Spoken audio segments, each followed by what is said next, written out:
All right, Adrien, welcome. Thank you so much for joining me today. Adrien is the founder of D.Tube, which is a decentralized alternative to YouTube. And it's actually one of the larger decentralized applications, I'm understanding. And how many unique visitors is it getting per month now? It's getting about 800,000 unique visitors per month for a total of about 17 million sessions. Wow. Wow. So it's quite big. It grew very quickly, and we are very proud. Yeah, you absolutely should be. So why do you think that D.Tube grew so quickly? Because you just launched, did you launch in January of this year? No, we launched in August of 2017. Okay. So it's like bit more than a year now. Okay. And the success was instant. People liked it instantly. We got a lot of press coverage. We got a lot of users, and things have been kind of slowing down for the past 6 months with Bitcoin price stagnating, maybe going down a little bit even. So, but yeah, it's been doing good. We have a lot of audience, we have a lot of users, and people love what we're building. So they just came. We released it and they came. We didn't do any marketing, we didn't do any promotion, and they just came. So do you think that your user base was more interested in the ability to make money, or the fact that D.Tube is decentralized and doesn't have as much censorship and so forth? I think there's a bit of both on D.Tube. There's certainly a lot of people who just go there to try to grab some rewards and make some videos that maybe could be entertaining but provide low value. While there are some other people who just don't care about the rewards and they go there because, well, yeah, we don't track people, we don't censor, and they just want to get the word out for whatever they want to say in their videos. So I think it's a mix of both. Most people coming from the Steam community, they're here for the rewards, and most people who came through media articles or YouTubers, they came mostly for the no censorship aspect. All right, Adrien, I have to ask because you seem so nonchalant. You're kind of a big figure in the decentralized web and dApps right now, and yet you seem pretty dispassionate with respect to decentralization itself as like the important motivational driving point. Is that a fair or unfair assessment? You mean I'm not passionate enough? No, I don't know. You tell me. I'm surprised that as I've asked about decentralization and sort of like what's going on socially and driving attention towards D.Tube, it seems like decentralization is, yeah, it's different than YouTube, but maybe not the main thrust of... It's not the goal, right? Decentralization is not the goal. It's just a way to achieve the goal to make people like more free, right? To free them from YouTube. I don't know how to say it otherwise. YouTube, they take like 50% fees on every ad. They can delete your channel like without a warning if they don't like it. Mm-hmm. They have like this very complex moderation systems where there's thousands of Pakistani people looking at videos and saying if it's good for kids or not. We don't want to have all that. We think it's too complex, and I think we have an edge against them because of that. Mm-hmm. And especially if we redistribute 90% of the value to our users when they only distribute like 50%. And they forget about like most of the people. They forget about the people who watch videos. They focus solely on the creators as well. Yeah. And we believe there's two sides to this coin, right? There's people watching videos, there's people making them, and they only focus on the creators because it's their way to create audience, right? They realize from a marketing perspective that it's easier to find the creator and that you have the audience that comes after. So that's why they do it like that. They send like some plaques, there's some golden plaques, like, oh, you have 1 million people on your YouTube. We're going to send you this thing that you can showcase in your house. But what about? We're not going to do all that, honestly. Okay, but so you're interested in decentralizing, it sounds like video platforms, online video platforms, which of course makes sense with D.Tube. But what about like principles of decentralization at large as like a social movement, not just like a video platform itself? Is that something that you identify with? Absolutely. The thing is that when you look at all the type of mediums that can be used, like let's say you have like the ultimate social platform, like you have just a back end, you have just a blockchain which can do like voting, commenting, following users maybe, and then you have like all the discovery mechanism. You have like the feed, you have like the related contents, but which medium would you use? Would you do it for songs, for audio? Would you do it for video? Would you do it for pictures like Instagram? What do you think is the best medium today, like on everything on internet? I mean, video. I Yeah, agree that it's the video. one that's growing the most, right? It's the one that's growing the most. More and more people use video. Like maybe like in the 90s on internet, people used text. Why? Because the bandwidth was shitty and loading a picture took 20 seconds.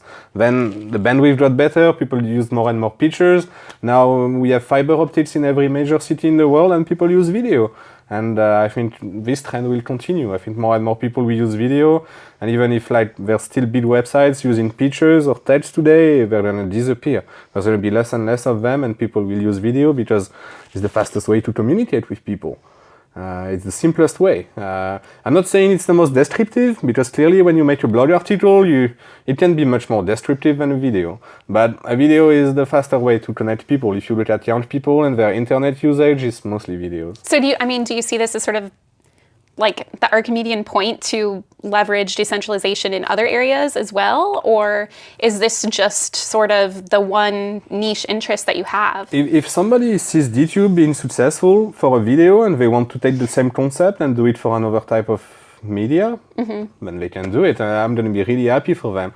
Just I don't think that the way we're designing the things we're building, it's for video today. So if somebody takes that and does it for blogging, it's not going to work as good. The same way that we took Steam and we used it for video, we have like problems, you know, like the videos are only monetizable for 7 days on DTube, which is really bad. It's not a big problem for a blogging platform because, well, after 7 days, your blog rarely gets hit on. But for videos, like you have tons of videos on YouTube posted like 10 years ago that still collected millions of views. And if they don't get rewarded, it's an issue for us. So for you, you don't necessarily, well, maybe you do. Correct me if I'm wrong. It seems like you don't really think of DTube as aligning with any sort of political movement. No, it's completely agnostic from that. We don't care about politics on DTube. Like our users do care, but us as a platform, no, we don't really care at all. We are completely agnostic on this side. Politics, it's just politics. It's going to change through time. What we're building through time, it should work like in 1 million years, it should work the same. Human politics, they change every 50 years or even less. Yeah, I mean, it fascinates me because my initial inclination when I hear about dApps is to think, okay, first adopters are going to be libertarians or like people who refuse to identify with a political party.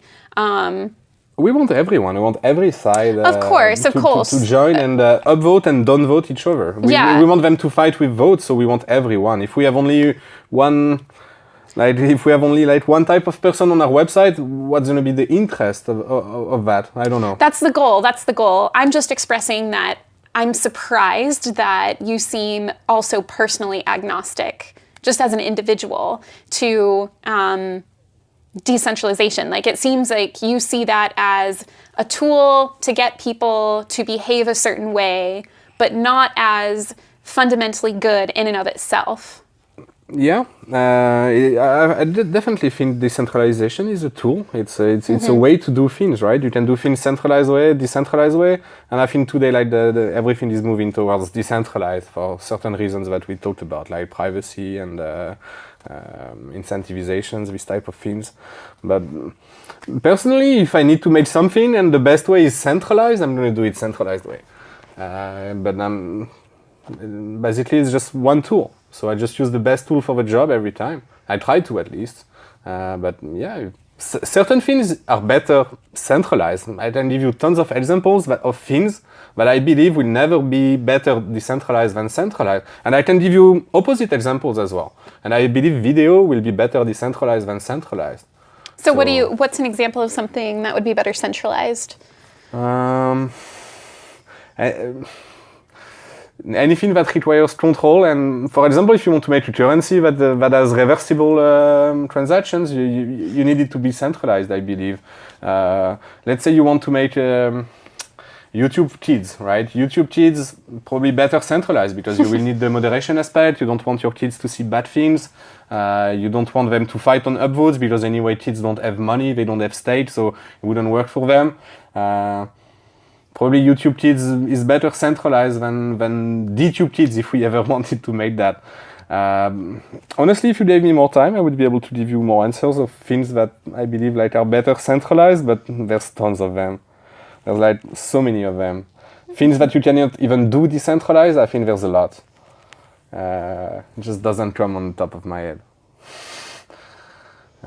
So let me ask you this question, because maybe another way of getting at what I'm thinking about is in the last podcast, I talked to Mark Nadal, and he was talking about this idea of an open source version of Uber that essentially there is no middleman. It's just you hail a ride share, and you pay for the ride. You pay the person who gave you the ride, but there's no middleman scraping off the top. Mm-hmm. Do you think that in an ideal world, DTube would operate like that, where you as DTube weren't a middleman that takes part of the Steam transactions, but instead there's somebody doing some voluntary open source labor that essentially creates a DTube-like platform that nobody's paying for or moderating?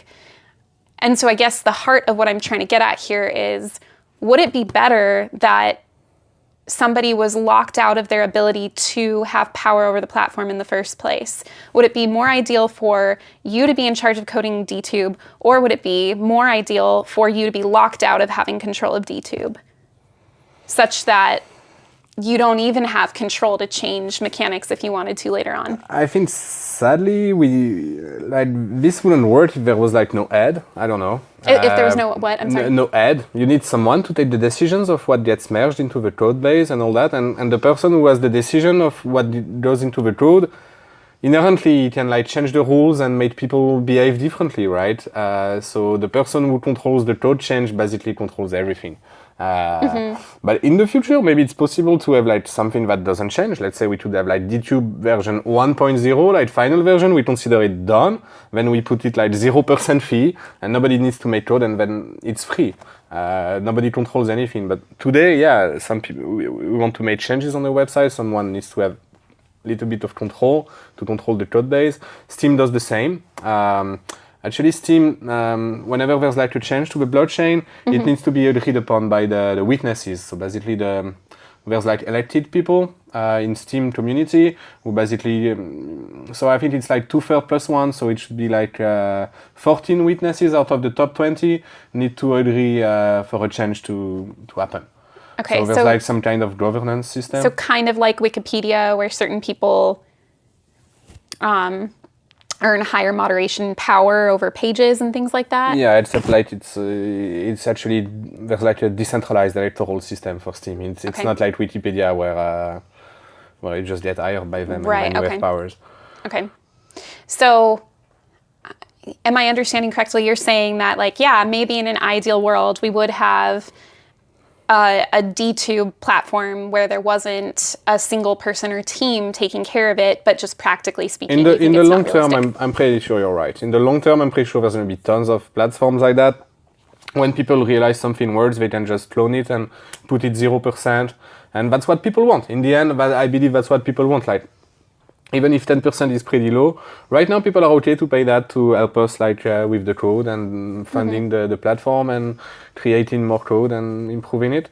But in the future, if everything works and the community decides, oh, why should we pay these people for nothing?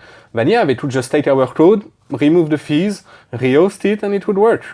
So yeah, we're going to lose control one day. There's no doubt about it. We're building decentralized platforms. If we're acting like the old tyrants, then the community will kick us out because they will have the power to do it. They don't have the power today with centralized platforms. So yeah, behaviors will change. People will stop stealing. People will stop all these bad things just because if they keep cooperating into the system, it's going to ensure that they survive, that they keep getting money to pay for food and these things. So I'm pretty sure in the future people will not do these things. Like cooperating will be a win-win scenario instead of being zero, you know, in terms of game theory. Today you can always choose to cooperate or steal. You know, like if we cooperate, we both make +1, let's say, and if I cheat you, then you make -1, and I'm gonna make like the difference. Like so, it would be like +3. So that's the way the world works today. So a lot of people cheat, and you don't know how to trust people. In the future, everybody's going to be trusted. There's going to be like reputation. Everything's going to be transparent. Everything's going to be immutable, written on a blockchain. No one will have any interest to be aggressive or like try to cheat on someone. Even if it's going to make you money in the short term, you're going to lose so much in the long term that nobody's going to do it, I think. Today the world runs on money. Everybody's greedy, right? So if you went back to Middle Ages, people would all say that we are greedy today. But it's because society changed so much that we had to adapt, and now everybody is greedy because money runs the world, right? While in Middle Ages, people would used to take all their money and give it to the church. So it's a different model now. Mm-hmm. That's interesting. So yeah, people will become more and more hypocrites with time because cooperation is more and more important in the world. So by being an hypocrite, you increase your chances of cooperating with more people. I don't know how to say it differently. That's that's fascinating. It's just a fascinating way of thinking about it. I mean, I have a lot of things kind of swirling around my mind right now. Maybe hypocrite is not the right term, right? Maybe it's more like accepting to cooperate, or I don't know how to say it. For me, it's being hypocrite because right now in our system there's a lot of hypocrites. I don't know how to say it. It's a word that comes up very often in DTube. There's a lot of moral fashion policing happening politically, at least in the United States today, and you kind of have me wondering, like, wow, maybe blockchain and consensus and decentralization is about changing the conversation from moral fashion policing of like, well, this is what you should do, and this is what a president should say and should not say, and instead changing it over to be like, well, like should not, what does that even mean? Let's just talk about incentivizing behaviors that we'd prefer to see. Maybe there's a nuance there. I think it's not that easy. Like if you incentivize people to do like one certain thing, then they will do it too much, and then it's going to become like a nuisance to do that. You know, like there's like a balance in everything, and I think like all these rules that we are building for these decentralized systems, it's really hard to theorize like which will be the good rules. Like we need to test it, and we need to see the results, and through multiple iterations we're going to reach something good. But finding the perfect model, I think, is not possible. Too much of one, then it's going to create an issue somewhere in the balance. So you're talking about if you incentivize. The problem with incentive structures is that then people take that, run with it, figure out how to take advantage of it.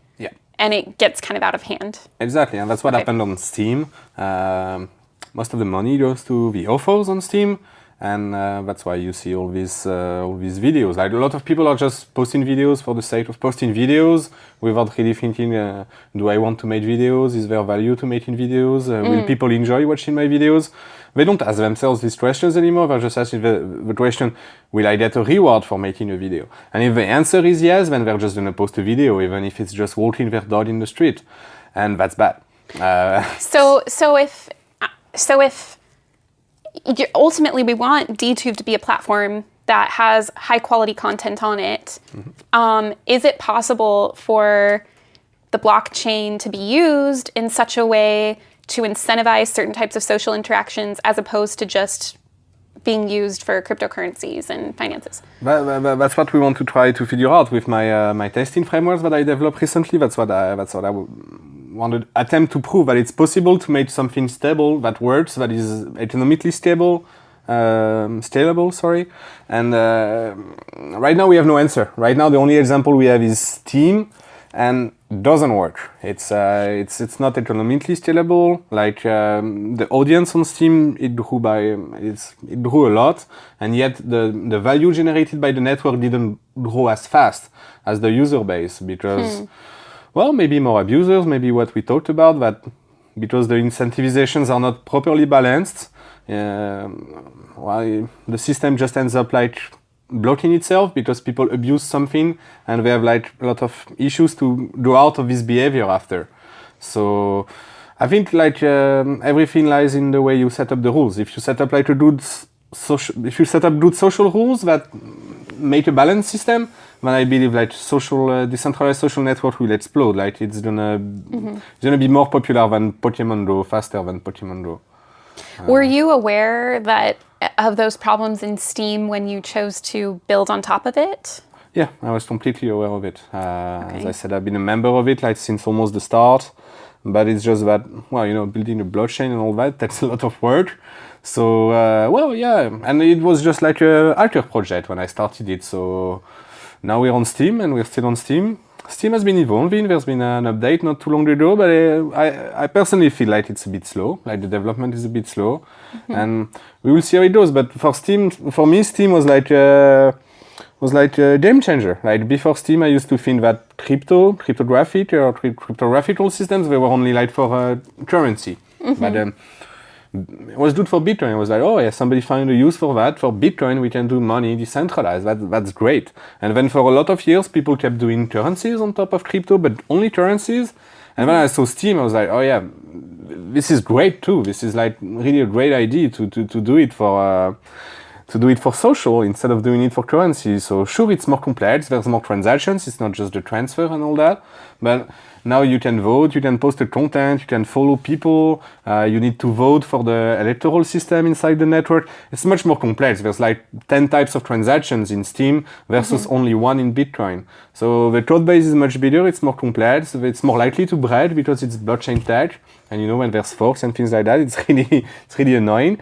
But in the end, it's proven that it's gonna work because Steam, it would be nothing if it didn't work today. Like Steam, it worked out of the community. There's like the community of Steam built more things for free than the Steemit corporation who actually sells the Steam on the market.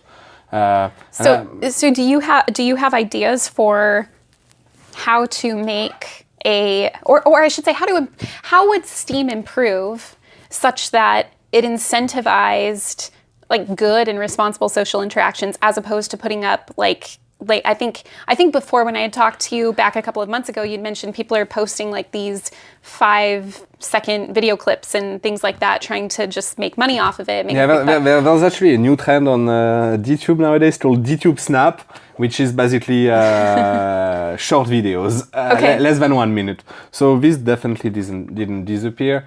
I think what Steam needs to do is just iterate. They need to change the rules. They need to be able to change code and break some old code, even if it worked somehow. If they think that it can be improved, they need to keep trying to improve it and try it. Because these things are so chaotic, right? There's like 1 million users who... It's hard to find like the answer to the system. Like it's not because you show me like a set of rules in the system that I'm going to be able to tell you, hey, this is the best strategy. You need to play this way to maximize your earnings. The system needs to be complex, a bit like I don't know if you want to compare it to a game like the game of poker. Poker isn't like completely solved by AI today. So the rules need to be really simple, but being good at the game, like if you want to maximize your profit, it will need to require to be smarter than average, and to be able to know this game. So what would be do you have any ideas for how Steam could improve so that you see some of these like D.Tube Snap and things like that going away? Well, I think right now like Steam is like 75% of the offers. I think that's way too much. Steam is 75% of... 75% of the video rewards, they go to the creator. Okay. And 25% go to the curator, the people who voted or don't voted. And I believe that's not... I think Curation should have a much larger impact than that. Right now, 75% to the offer, it created this meta game where people just want to post. And not many people want to watch the videos. Actually, I have some stats about the views. And for Instagram, there's the same effect. But basically, sometimes we have more votes than views on certain videos. And I don't know if you see what I mean. That's a bit weird, right? We shouldn't have more votes than views. But it happens sometimes. It happens on Instagram as well. I have to check that. But that's weird. I wouldn't want that. So I want to incentivize people to watch videos more and not just click it, not just click it, not just vote it. They should be rewarded for actually watching the videos completely, understanding it, and knowing why they vote the way they vote. Do you see these problems as DTube has gained users? Have these problems been getting worse or better? Like I'm trying to imagine. It's been getting worse because There hasn't been any change in the economics of the Steam blockchain for the past 1 year and a half, well, since we launched. And the community gets more and more used to the way to play the game. So it's a bit static in the way the mentality works nowadays on the network. Only thing we can pray for is like some big economic change in the blockchain, so that people won't be used anymore to the rules. So last time they changed the rules in Steam, which was 1 year ago or something like Artfork 17, I believe, then it completely changed the game. Like the reward curve, I don't know how to explain, but used to be super linear. So basically you'd make more money if you were in the top of the trending. So if you voted on something that was like really at the bottom, you wouldn't give as much as you would give if you voted something that was already really high. It wasn't linear. And they changed that back to linear, so it simplified the system. That was really good. But then it created like more problems. Like some people started selling their votes and things like that. But it took a lot of time. Like when they changed that, it took like maybe 1 year for the system to reach what it is today. And now it's not really moving anymore. Like people are adapted. They think of it like a game where everybody plays the best strategy. It's not really interesting. Nobody wants to play this game in a while. So what they need to do is switch it up. I believe they don't need to change much for it to completely change the behaviors of the users. And yet they don't do that yet. But that's what I tell Ned and Steam Corporation. That's my best advice for them, is to just slightly change the settings and see what happens. And if it's bad, you revert it. And if it's good, you keep it. And you keep doing that for a few times. And then maybe we will learn something, and maybe we'll be able to take like proper decisions instead of doing in the blind. But right now, we need to do basically in the blind. How common is it for a DTube user to create really high quality content? Like what % of the videos would you say are just money grabs versus an artistic work?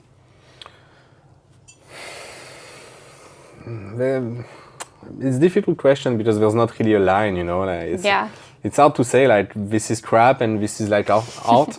There's like a lot of things in the middle. So then like what's work? But compared to other social networks, I believe we have a lot of crap content. It's interesting to me that it's hard YouTube, to measure. we don't like the censorship and the problems with YouTube, but we also have to admit, okay, well, it seems like YouTube might have fewer problems with quality curation, right? Because people are they just naturally upvoting or downvoting based on a legitimate interest and quality in YouTube as opposed to DTube? You know what I'm saying? So what's the trade-off? YouTube, we incentivize people making videos on YouTube. They make it because they want to make videos, right? They want their video to be seen by many people. I think today on DTube, a lot of people, they don't act like that. They're just making videos because they're praying to get upvoted by somebody that they know. Like let's say I'm a big user on DTube, right? You know me, you're gonna post videos frequently. I'm gonna have a tendency to vote your video because I like you or whatever reason. Then you can just exploit that by making more and more videos. Instead of doing 1 video a week, you should start making like 3 videos a week, and then once a day, and then maybe 2 times a day. And I think that's what happened with the behavior of a lot of our users. We just need to shift it back. We just need to find solutions for that. I'd love to be able to make a test with 100% curation. 100% curation as in no rewards for creating. Well, in this model, like you wouldn't really create anymore. You would just be a publisher, right? So let's say I take something that's not mine. I take a video. I take the Matrix, for example. I post it on DTube. It's not my work, but I'm not going to get rewarded for it. It's only the people who vote on it. So I think that's interesting. That's something I want to try.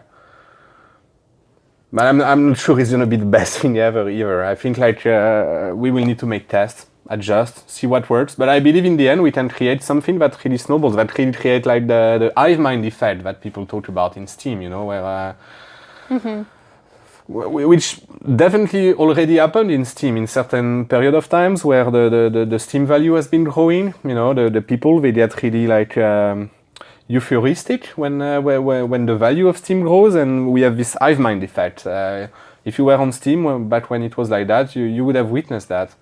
People become crazy. They believe it's going to be the next big doodle thing, and they're ready to recruit all their friends. They're ready to spend a lot of time to understand the system and all that. And I believe this can happen again. It's just that we need good rules, good set of rules that are not easily exploitable like they are today with bitbots and all the issues that we have on Steam. We will see in the future. I believe it's possible. I believe it's totally possible to make something like that, and we will see that in the next 5 years, probably. It's interesting that the problem of curation, it seems like, is the problem of, I mean, so you're kind of implying that creation is a dime a dozen, but curation is sort of like the problem of distribution of physical goods, and that curation is kind of the hard part right now. Yeah, that's a nice analogy. Curation is the heart of the game for me. Like when you go on a website, you don't want to see shitty videos. You want to see the best videos presented to you. That's why Reddit works, right? It's called the front page of internet. It's because technically you're supposed to get the best content made on internet today when you visit Reddit today. So what is the high quality video to you? Like how would you know you've arrived at a good incentive structure by looking at the videos that are being created and curated on DTube? How would you know? When people don't stop using it, the more people use it. If they spend like 5 hours a day on DTube, then it means we have good content. If they only spend 20 minutes a day, it probably means it's not so interesting. We just want people to use it more. The more they use it by day, the more hours of usage every day, the more quality we have. I mean, the websites you use is where you find quality, right? So where you spend most of your time is where there's the most quality. Interesting. I don't know if it's like very logical, but that's the way I see it at least. And so the value would be being placed in time spent. Time spent on, well, if we could measure like your emotion levels, like let's say we have like we put a device in your body that measures your emotions, then maybe we could do it like that as well. But I think like counting the time watch right now is the best metric for us because we cannot do that. A lot of people kind of hate on Facebook for sucking a lot of time though. Do you think that Facebook is a high quality, there was who was it? The Napster guy came out not too long ago in the news. Well, Funny? probably it's like a year ago now, talking about how Facebook is designed to suck you in and keep you on for long periods of time. But not everybody would say that Facebook has, I think they've mastered keeping people for quite a long period of time. But when I go through my Facebook feed, the first thing I think is not, oh, wow, this is quality. This is like what I want archaeologists in the future to dig up on where we're at right now. What are your thoughts about that? Do you think that... Maybe your conscious mind thinks that that's crap content, but if you stay on the website, maybe your subconscious thinks it's actually great content. But is that what we want to incentivize? Appealing to the unconscious mind? Yeah, so maybe that's what we should do with DTube as well. I think Facebook is a great success. I mean, they have a lot of visitors, they have a lot of people spending their time there, but yeah, it's maybe maybe they're suffering from their image because it's like an old social network. I mean, my mother is on Facebook, so why would I post anything on Facebook now?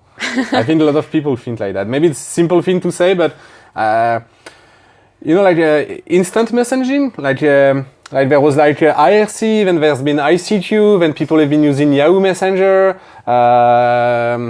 What was after that? Like MSN, right? Then we use Skype.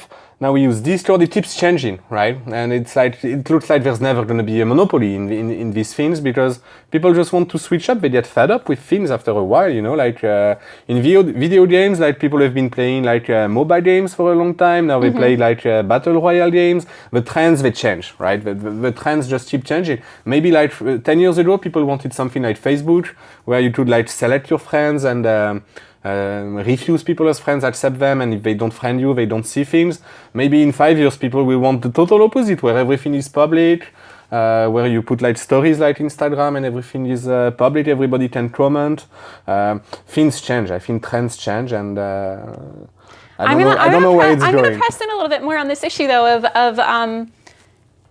I just don't agree that time spent is a good way of thinking about quality content. I think I would hope that we could move in the direction where humans are creating things that are just thoughtful and important and provoking, but not necessarily time-consuming. I don't think that when I'm on my deathbed, I'm gonna look back and be like, man, that 20-hour video on DTube that was the little SpongeBob guy running around for those 20 hours. I don't think that I'm going to be like, man, that was a life well spent. But if I had spent, 20 hours on DTube and I had learned about physics and philosophy and, watching something really meaningful, I would prefer that. And I would even prefer that if it was down to 5 hours instead of 20 hours, right? So, I mean, maybe the question is like, is it possible? And maybe I'm weird. I think a lot of people would also agree they don't necessarily want to value time just for the sake of time. They want to value quality and squeezing life out of their time. So do you think it's possible to move toward incentivizing quality? Granted, that's a very nebulous term that is hard to define, but do you think it's possible to incentivize quality as opposed to time and then attach to that value such that that's a sustainable business or at least a sustainable decentralized community? I think this is really difficult, quality is subjective, right? And nobody's gonna like the same things. Like maybe you're gonna like something and I'm not gonna like it. I think in the end that's why curation is so important. Like if we can have like an algorithm and a distribution mechanism that makes people want to see their vote a bit like a bet. I don't know how to say it differently, but basically you want to bet on content that you think is going to be appreciated by others, and you become good at this, task, then it's going to work. We're going to have quality content the way you see, even if it's short, even if it's like 2 minutes. Yeah, sure. But right now, like, time is important, right? Everybody has a value, right? You value your time, right? You're gonna say, oh yeah, I'm not gonna move to this place because it's gonna take me 5 hours and my time is worth like, I don't know, like $20 an hour if I work. So no, it's not worth doing that. I think people think of their time, everybody thinks of their time like that. So when you waste like 2 hours watching a YouTube video, you basically wasted 2 hours of work time. So I think people think about that. Like when you start a video, you look at the time it runs, right? You mean they think about that and consider that when they upvote content or don't? Yeah, okay. I think because if a video is 2 hours long, it's much harder for someone to curate it. It's gonna take before the end of the movie. Technically, you won't be able to upvote or downvote it because in the last seconds of the video, the guy could be saying some profanities or whatever. So, in theory, if you want to curate a video, you're supposed to watch it in its entirety. YouTube, they really promote like the length of the video because, well, they have ads in the middle and things like that. And, because their creators, they noticed that YouTube or Facebook, they use this view time as a metric. So that's why people started making these music video for 10 hours, like the same song looped. Or there's a lot of treats like that. A lot of people are making overly long videos on YouTube, like let's play videos and this type of things, just because it's a way to treat YouTube into making them think that you have more view time than what you really have in terms of quality is so subjective. As I told you, like I wish we could put a device in human bodies and measure their emotions, measure. And even then, though, I mean, how do you measure how much neurons are being connected while they watch the videos, like to know if they're learning things like that. I mean, even on emotions, the neurons connecting is an interesting thought. But even on emotions, right? Like, is something that makes you feel sad less worthwhile than something that makes you feel happy less worthwhile than something that makes you feel like, I don't know, lethargic or neutral? It depends. I guess it's up to the humans to decide. They are the ones who will upvote and don't vote, and they're the ones who will judge. I'm not saying the rankings and the human judgment is going to be perfectly reflective of the quality of the content, but if we have like so many million users and they all vote on this, if there's like, I don't know, 5,000 upvotes for 1,000 don't vote, well, we have a good idea of what the quality of the content is like, right? And that's what Reddit has been doing for a long time, and it's kind of successful, I think. Their website has good quality, even if it's a lot of memes and stuff. It probably means a lot of people enjoyed it if it gets to the top, and we just want to have like kind of the same model, but just based on state instead of one account equals one vote. So right now in DTube, what do you think an upvote actually represents at this point? Is it enjoyment? Is it bribery? Is it popularity? Like as a person as opposed to the content? It's gratitude. Gratitude. Yeah, gratitude. A vote is one upvote on DTube equals gratitude. And to be clear, that's what you think it represents now, or that's what it represents ideally? Right now it represents ideally gratitude. It shouldn't be that. Right now it's like that because it's 75% going to the creators, so well, yeah, the creator is the one who's making money, and basically you're saying thank you for your video to someone. It's like just like you're giving something to in the church after the sermon, or like a street performer. You're giving a donation. It's a bit the same. Right now, an upvote is a bit like a donation on Steam because everything goes to the creator, right? You're not expecting to make money back on your votes because curation is so little.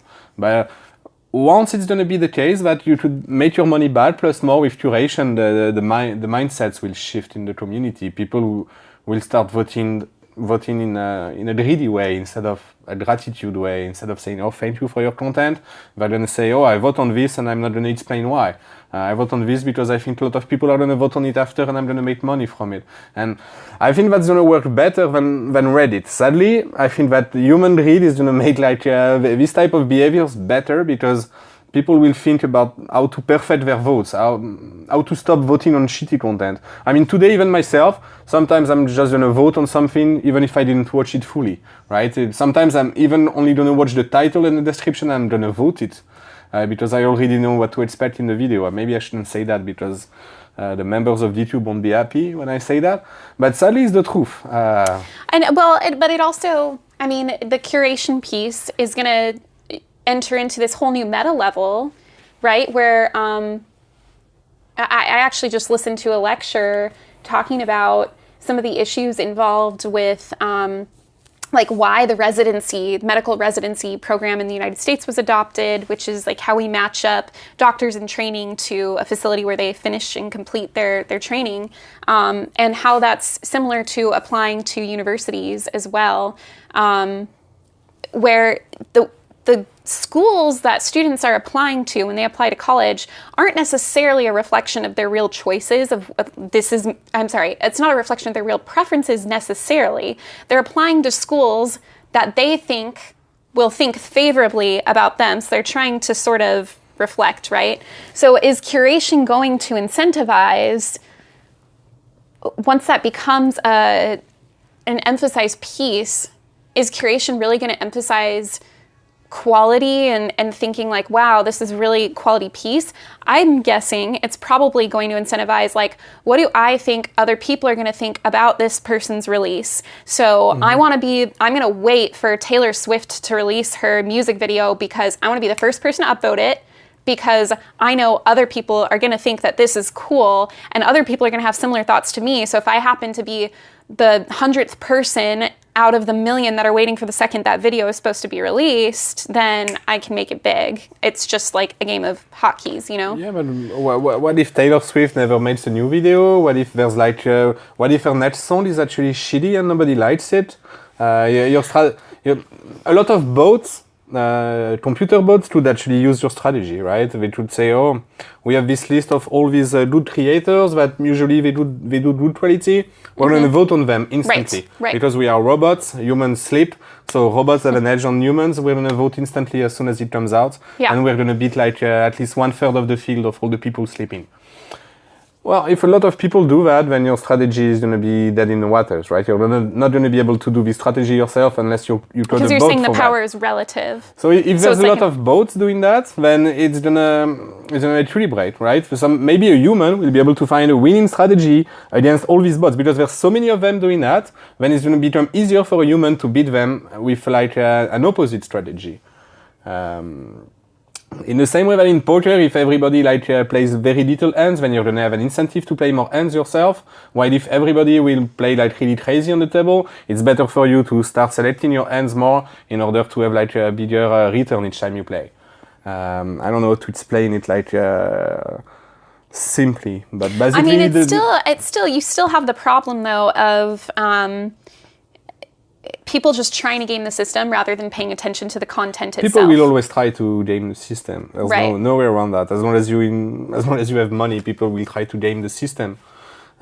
People are greedy and. But how do you make gaming the system really a required focus on the content rather than on the creator themselves or metadata about the creator, how much Steam power that creator has, and so on? Because I could also imagine like a follow-on thing, like if you have a lot of Steam power in the system, right? Mm-hmm. So if I were a bot, I would say, hey, look out for everything that Adrien upvotes and upvote it immediately after he does. Yeah, that would be great for me. It would be great for you, and it would help me, right? Because I know that... No. It wouldn't help me for your boost, but if other people follow along with you, right? Yeah. I'm assuming things that you upvote tend to get more upvotes. Maybe that's an incorrect assumption. Not sure about that. Maybe. I'm not really sure about that. I'm probably not thinking about this correctly. Well, maybe I should say if I knew that you were particularly skilled at predicting what things were going to become viral, I could sort of follow you around, copy you, and know that I'm but you're piggybacking always going to off vote your... after me, so your return is always going to be lower I'm not going than to mine. surpass you, Yeah, but exactly. I can be lazy. You're going to make my return also higher by doing that. So you're going to inflate my return, right? If there's more people voting after me, my returns are going to be higher. Then people could just say, oh, Adrien's return rate is really high. But that's just because he has like 100 people who just follow his votes. And if they didn't follow his vote, then actually Adrien is a very bad curator. Mm-hmm. So it's going to be hard to analyze these things. It's going to be hard to measure who is actually the good curator, I think. Some of them will be, some of them we will look at the money and we will see like who is good, and if the system works, we won't be able to identify where these people are good at curation. They're just going to be reliably good. Every month they're going to be like, oh, top of the ladder, yeah, this guy is a good curator this month again. But you won't, even though all their transactions are transparent and you can see what they vote and when, you're not going to be to understand their strategy. The way they think in their brain, you're not going to be able to understand it. If we manage to reach this in the system, then system is going to work. Right now, the abuses in Steam, they're obvious as daylight. You can check Bitbots, for example. Everybody's doing it. It's simple. It's very, very simple. What is Bitbots? Bitbots is just like a bot which you create, and then there's like two sides. First side is like you ask for people to delegate money to you. So let's say myself, I just want to go on vacation. I don't have time to curate on Steam next week. I'm going to take my Steam power and delegate it to this bot. And this bot, then what he does with all the power combined, is going to propose you to give money to him, and then he's going to vote for you. So let's say you want to give a boost to your video, then you can just send $10 to the Bitbot, and he's going to vote you for $10, which you're going to get back in 7 days. So basically for you, it's like zero cost. You get your money back in 7 days, but you get free visibility, and the people who delegated money to the Bitbots, they get return on the money, instant money. But they don't need to wait 13 weeks to cash it out. They get liquid money. And so it sounds like DTube was built somewhat as an experiment to see how decentralized tech is doing. So you kind of layered IPFS is essentially a decentralized Dropbox is kind of how I'm thinking of it. And then you layered on top of that Steam, which is a cryptocurrency that rewards creation in blogs and things like that, right? Yeah, it's like social blockchain with consensus, so it's like data immutability and all these things, while IPFS is just purely for storage, right? You can put a file in IPFS, if every node stop hosting it, the file isn't there anymore, while this isn't true for blockchain type technology, where if you post your video in it, then it's never going to die. There's always going to be like a proof that this video was posted one day. Maybe the file is going to be gone from IPFS, but we will know that the user posted a video, when, and the description, the title, all that is in the blockchain. But the file storage is in IPFS. But basically, we've proven that this concept works, that you can use blockchain and IPFS for block storage and blockchain for consensus or whatever you're trying to do for your app. And it can just work. So we're not putting videos on the blockchain because blockchains are relatively limited in terms of storage. But we can combine decentralized tech to make a real dApp, not a lie. Okay. And so what guided your thinking in choosing to combine IPFS with Steam in particular? What was the thinking going into using Steam? Well, I was a user in Steam, so I'm probably a bit biased. But yeah, Steam has no transaction fees, for example, which isn't it's not very common in crypto space. And when you post a video, you don't want to pay money, right? If DTube ran on Bitcoin, you'd need to pay satoshis every time that you post a video, or when you want to change your password, or when you want to comment, or even when you want to vote. So it's not viable. Steam has this concept that the transactions are free. They found a mechanism to make transactions free, or at least the users don't feel like they're paying, and that's much better for their psychology, and that's why they use it. Sure, yeah. For example, on Ethereum, there's like a network called PPF. I don't know how to say it exactly, but basically it's a clone of Twitter where you need to pay money to post tweets. Oh, yeah, yeah. And we chose Steam because we thought like on Ethereum, it's like... Actually, I studied Ethereum before joining Steam myself, and I don't like it. Steam is brilliant because of the no fees. The fact that we are able to make transactions without fees. When you make a transfer, like let's say I want to send you some money, in a way it makes sense to pay fees, right? Because it's a monetary transactions, people are used to it. But when you make a vote in a social network, or if you want to upload a video, if I'm going to ask you to pay money for that, you're going to refuse straight. Yeah, yeah. Well, I mean, I think the transaction fees are an interesting point too, because in general, when I think about cryptocurrencies, I sort of think of these crypto libertarians who are frustrated with banks and wanting hands-off banks. And it's fascinating to me that transaction fees are part of the incentive structure for keeping people in the system to maintain these blockchains. But what's the point? Like, how much has changed between me using a bank and having these transaction fees and me posting something to a blockchain that has transaction fees, other than hopefully the transaction fees being somewhat smaller? But is that really going to be the case as these things scale up and there's a bunch of people trying to post things to the blockchain? The banks, they take fees, but they collect them, they put them in their pockets. Bitcoin, for example, when you pay fees, it's actually to pay for the infrastructure of the network. It goes back to the miners. And in Steam, it's kind of the same way. We have witnesses running servers. They get a fair share of the inflation. In the way, it doesn't go out into people's pockets. It goes back into the same economy. So in this way, it's much better. That's why it's like that's why these anarchist type of people they prefer Bitcoin over the traditional banking system. It's because they feel like it's more fair, it's more free, it's more it's what they want to use. Banks they take a lot of fees, they're abusive. Yeah. And nobody can open a bank. If you want to open a bank today, it's very difficult. You need to get license. I'm not sure exactly how it works in the USA, but I know in France it's pain. While if you want to open a cryptocurrency today, it's pretty easy. You just go on DTube and you clone whatever code base and you have a cryptocurrency. Yeah, yeah. Although if you ICO, I mean, now there's a lot of fear that there is going to be regulation and crackdown that happens after the fact. And if you are getting ready to launch an ICO, you don't even know what that regulation is going to be beforehand. Makes it hard. It discourages some innovation. But jumping back to the decision to use Steam, I think my doctorate was in social psychology, and so I mean you're spot on in talking about loss aversion. People hate losing things, and so I mean that was even talked about back in the day with like spam mail when that was going to be a concern. What about this idea of you have to pay to send an email, therefore this will help make sure that no spam exists? Like that was the mechanic to keep people from creating things. So it is interesting that Well, Steam has kind of this way of thinking as well, because the more money you have in your account, the more bandwidth you generate in the system. So in a way, it's kind of protected like that. You need to pay, you need to stage some money in the system to be able to generate bandwidth and start transacting. But once you have like, I don't know, like $2 in your account, then you're going to generate enough bandwidth to use like for all your life, like literally. It's not much, right? When you post a video, actually it's just a JSON information of the video, and with like, well, I think an IPFS hash is like 48 characters or something like that, and there's like 5 of them, so it's gonna be like maybe like 500 bits for the content on the blockchain. So you realize it's like literally nothing because we don't put the video there. So it doesn't cost that much. Even if we use Bitcoin, it wouldn't cost that much either, but it would still be like a cost every time you want to post a new video. The fact that Steam abstracted it, that you need to stake coins first, and then you have infinite bandwidth for all your life as long as you keep a bit of money on your account, then, as you said, like there's no more risk aversion. Like the people don't feel like they're losing out. Even in the end, it's the same.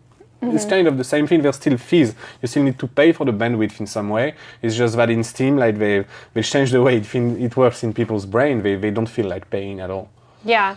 How exactly does Steam work? Because somebody's beholden to someone, right? Because there is some sort of a investor or advertiser that's paying the money into Steam that then gets turned into Steam Cash when it's cashed out, right?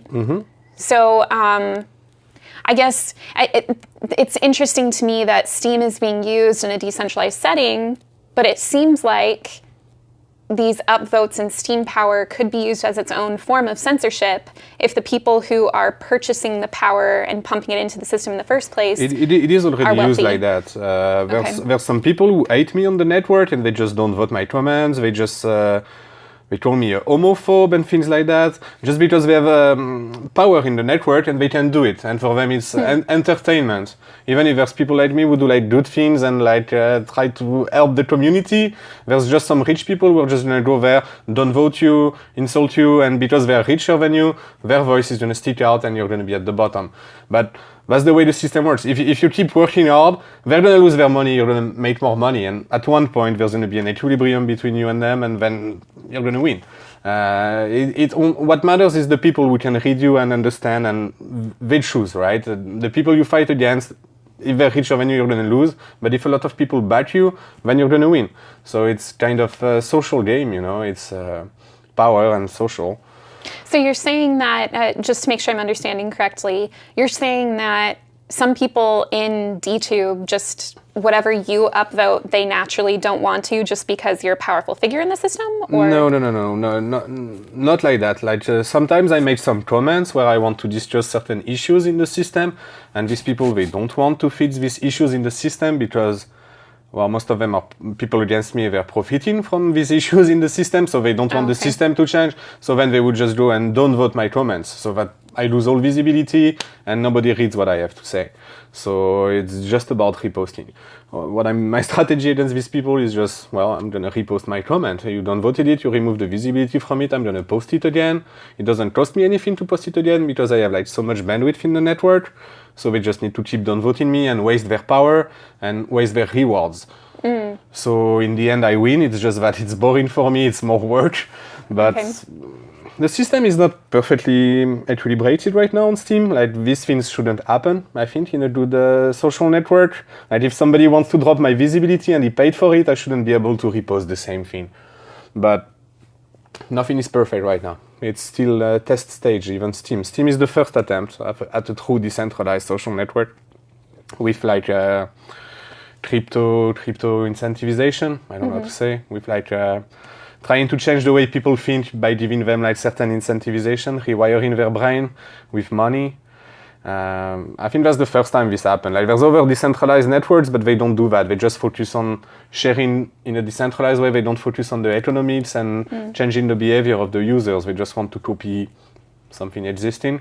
While Steam, they really try to change the behavior of the people, and you can see it kind of works. Like the people on Steam, they're all a bit weird. It's not the same kind of crowd than on other social networks, and that's interesting for me. Okay, so what do you see as being some of the differences? people are much more positive on DTube and Steam in general. Like if you join today, people, if you do like an introduce yourself post, which is the standard thing to do on Steam nowadays, people are going to be glad that you come. They're going to say welcome. They're going to be really positive. You know, on YouTube, you can get attacked easily. If you do a flat Earth video, for example, everybody's gonna destroy you in the comments. They're gonna say you are stupid. Obviously, the Earth is not flat. While if you do on DTube, the community is so positive that they're gonna say, yeah, maybe you're right.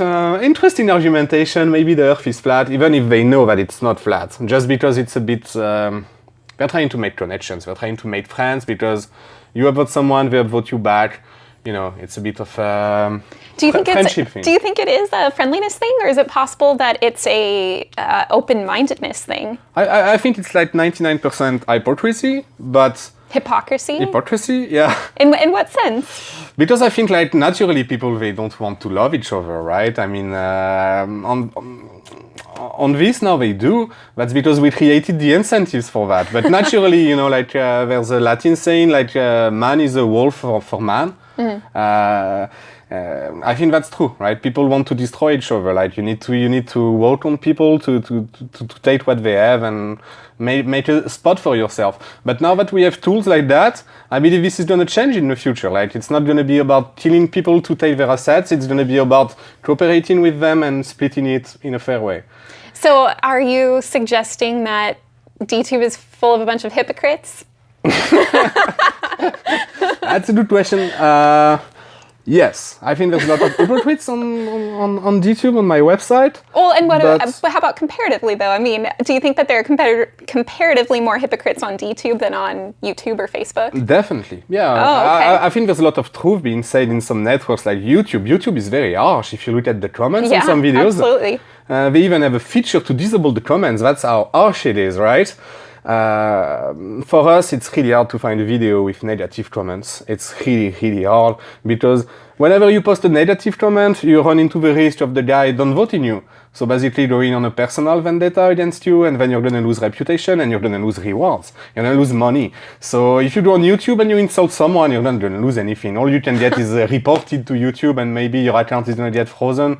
Who cares? You're going to make another one.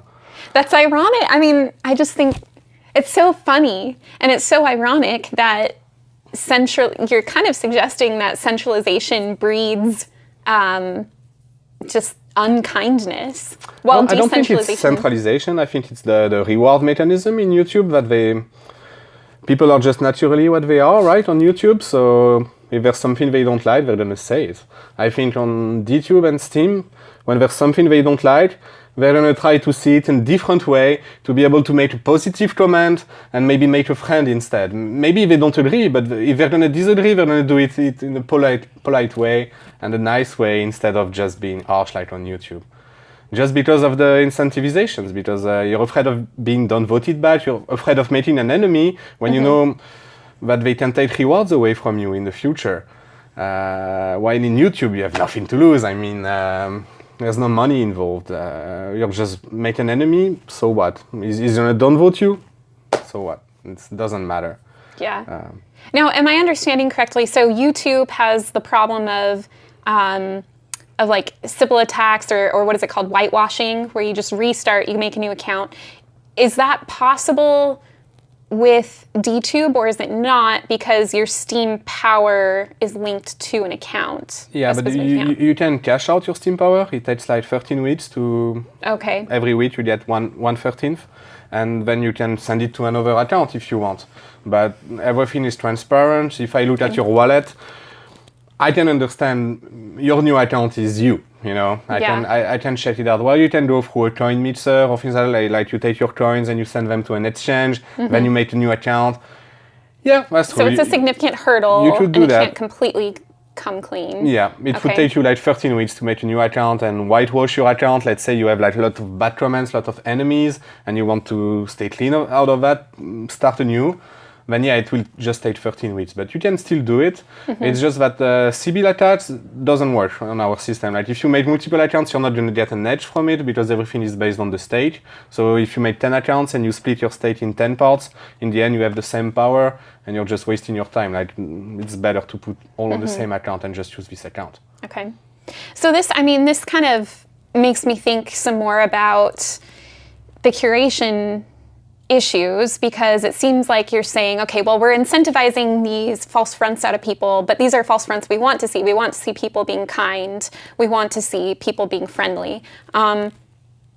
What is sort of the goal of curation? Because when I initially think decentralized system, I think a wide variety of different voices, and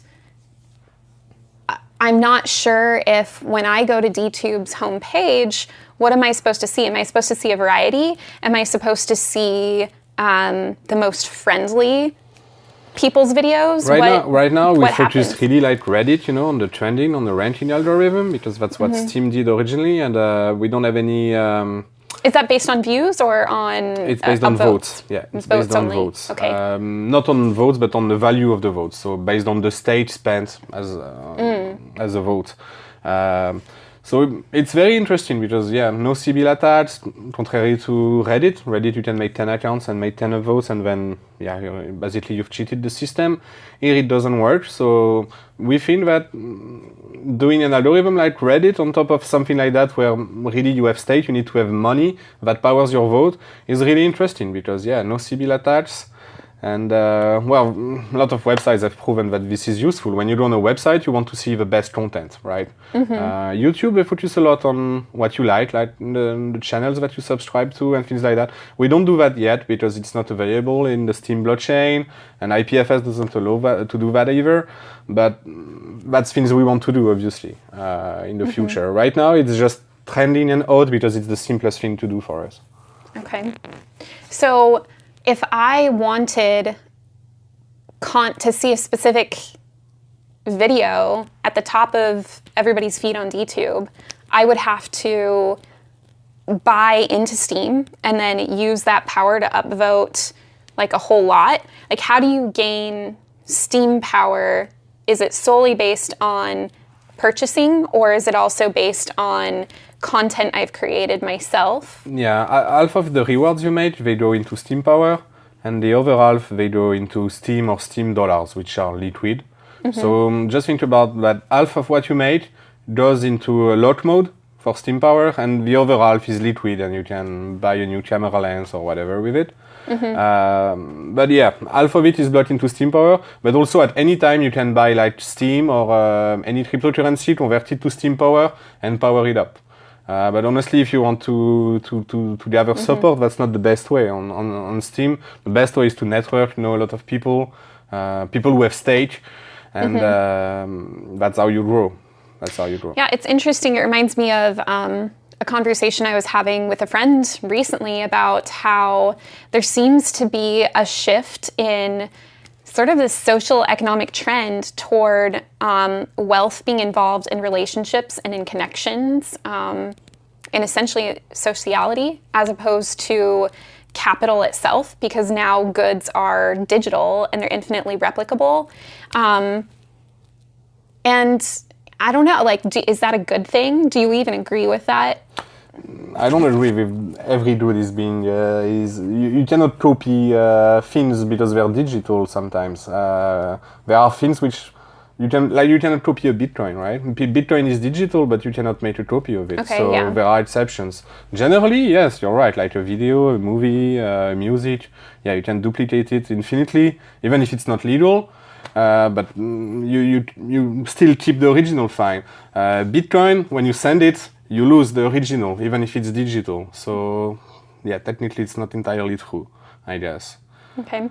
But do you think it's a good thing that social connections in DTube translate into power in DTube? Is that a good thing? I think it's a constraint of the system. Like if we could do something socialistic with one account equals one vote, then we would have issues with Sybil attacks. So if we could protect from Sybil attacks another way, then yeah, we could make like this type of socialist dream come true, I guess. But right now it's not possible. We need the state as a way to measure, because we have no way to identify who is a real human and who isn't. So it would be too easy for people to make 1,000 accounts with bots and take control. So state right now is a constraint, yeah. The power comes from the money and we have no choice. We cannot do it any differently. And I don't see any way to change that unless there's major things which get solved, like identity, which other people are working on. But we are not working on that. But if one day we have a tech to prove that this person is a real human, then we can start thinking about making a DTube where one person equals one vote instead of one coin equals one vote, which would be better, in my opinion. But right now, no choice, no other choice. Okay. So what keeps you up at night right now? Well, I'm doing a bunch of tests. Like I'm working on DTube as usual, and well, it's really hard to say if it's keeping me up at night or not. Sometimes, I guess, but yeah, we're making some tests. We want to change a bit the way the economics work on Steam, and I want to suggest a lot of changes for the Steam blockchain soon. So I don't know how this will go, but I think there are a lot of issues on Steam. Like the Steam power is locked, right? For 13 weeks, we've been talking about it, and I don't think it's even necessary in the system. I think the bandwidth for the voting power to generate of the liquid tokens instead of generate from the state tokens. And I think that was one of the mistakes of Steam, and that's one of the problems why people call it like a Ponzi scheme and things like that, because when you need to lock your money, it's a bit scary, right? You'd rather be able to take it out anytime. And that's not the case right now. And that's one of the main points I want to change on Steam eventually. But there are others. And right now I'm working on my own little framework to test these things and see how it goes. Okay. And it's interesting, but I don't know where it's going to lead right now. Okay. And what is just thinking about cryptocurrencies at large, where do you think they're going? Well, I think cryptocurrency grew a lot. Like if you look like 5 years back in time, it was like literally only Bitcoin and it was worth like 2 billion. And now like it's been crashing like crazy this year and it's still worth like 200 billion. So multiplied by 100 times in 5 years. So I think crypto is here to stay and it will take over the banks and everything. Maybe I'm a bit like an anarchist, like the guys you were talking about earlier, but. Well, I guess I mean, I agree. I think that cryptocurrencies are they're gonna increase in value, but it's over the long run. It's through adoption. Like if people adopt it, people understand it. If they stop being scared of it, then it's just a matter of time until any seller in the street or any shop will start accepting cryptocurrencies. It's easy, right? You just need to install an app and then automatically you can receive payments. How much easier is that compared to banks? Yeah. Yeah. So it's just that people are scared right now. They're not certain that it's like fungible. They're not certain that it's liquid, that they can get it. But as soon as they realize that, and everybody realizes that, and people who say that, oh, crypto is scary, I don't know if I'm going to get my money, and people laugh at this guy, then it's going to work. That's what I believe. It's just that today, the people who believe in crypto, they're the weirdos. They're the people who are like, oh, this guy is a weirdo, he believes in crypto. Yeah, but this is going to change over time. It's just so what do you think are the big holdups? Just fear of the volatility and fungibility? I think it's complexity. The biggest problem is complexity. Like not everyone is a developer. Not everybody understands the concept between symmetric cryptography and these kind of things. So it just needs to be made simple. Right now, people, when they arrive on DTube, one of the big issues is that they think they think the key is a password. It's not a password. And like almost every day on our Discord, which is like the community thing for people to speak, we have people complaining, going into the help channel and saying, oh, I lost my password, please help me recover my password. I'm sorry, I'm sorry you lost your account, you need to make a new one. And that's an everyday thing. And even if we say that, every article we talk about that, in our FAQ it talks about that. On the register page it says it at least 10 times, don't lose your password. Yeah. People still lose their password. They still come to us asking to recover it because they're used of it on Facebook, they're used to it on Google. All the services they use today, they have this feature, and because it's crypto and it's a bit different. They're not used to it yet, but that comes through time and education and. I mean, do you think that the unrecoverability of passwords is something that's going to stay long term? I mean, I see that as a huge roadblock. Well, if we want something safe, I think, there's no other choice. I wouldn't want to give my private key to anyone. I'm not going to give my private key to a third party so that he can steal my accounts. Yeah. Well, I mean, lots of people basically are. Well, maybe it's possible to change it in the future. Like maybe if transactions were reversible, like if I had a way to protect myself, maybe I would be willing to give my private key to some third parties so that they hold it for me, so that everything becomes easier. But right now, the way Bitcoin works, or most cryptos, no, I'm not going to give my private key to anyone because he can just steal it. And I have no way to recover the money. Like, if you steal my credit card, I can just call my bank, revert the transfer, get my money back. With cryptocurrency, that's completely impossible today.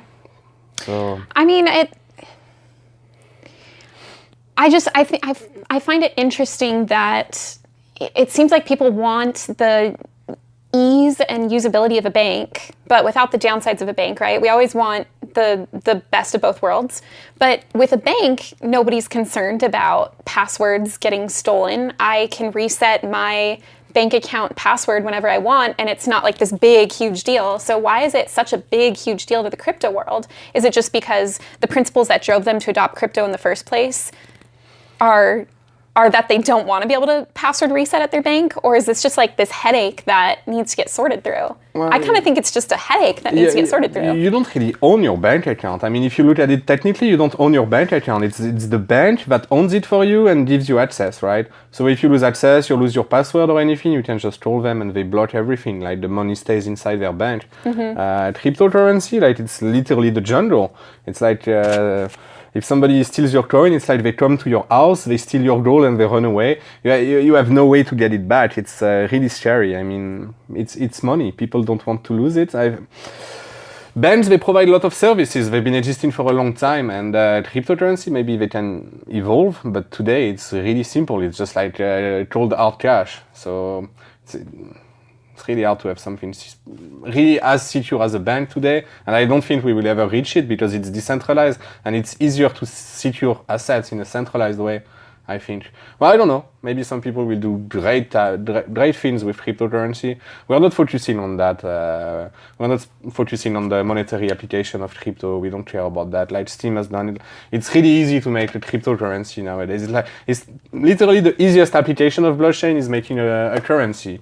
So we are not focusing on that. We're focusing on the social part of the blockchain. And if some people can find a way to make like anonymous transfers with like good security features and all that, we're going to adopt it because it's going to be interesting for us as well. We need a currency. It's just that right now Steam is about the same as Bitcoin, is about the same as every other cryptocurrencies, and I don't see the model really evolving through time.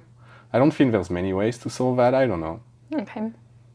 And so moving back to DTube and Steam that you're operating off of, I've also heard, okay, so DTube doesn't have, because it's decentralized, you're not tracking everything, you don't advertise.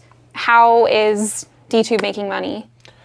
Well, we're taking a small share of our users' revenue. Basically, there's a feature on the Steam blockchain where we can like set ourselves as a beneficiary. So anyone who posts a video on Steam, a DTube video on Steam, it's going to include like a 10% beneficiary share to our own account. So if your video makes like $18, then we're going to make $1.8 straight off you.